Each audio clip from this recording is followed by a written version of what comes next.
you can also use Max Protect for wealth transfer and business continuity.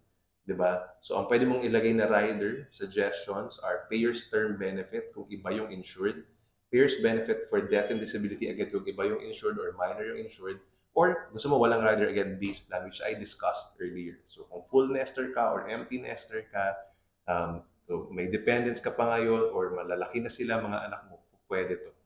No? So, I projected, no, kung ako kukuhanan ko yung anak ko, male age 4, alright? So, siya yung insured, ako yung payer, ako yung owner. So, insurance niya, 1,000,000, 500,000 face amount, 1,000,000 life insurance. Ang mura lang, 7,370 lang. Diba? So, again, pay up to age 65 naman ito niya, no, sa age niya.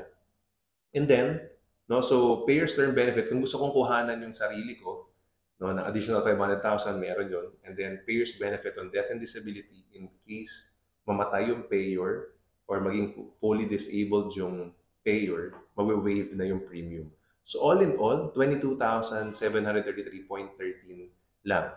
And since product review ito, no, titignan ko to, parang namamahalan ako doon actually sa term insurance. Kasi kanina, no, if you will notice, yung sariling plan, 1,000,000 pa ang life insurance noon, 17,000 lang, pay up to age 65 din. So I would rather, most probably, get a separate plan na lang for me kung gusto ko rin naman yan. No, ang purpose lang yan, again, kung gusto mong lagyan ng insurance yung nagbabayad din.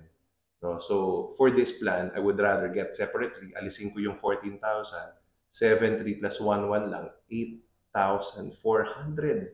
8,400 makukuha naman ni anak mo ng 1,000,000 life insurance, no, up to age 65 yung paying period nun.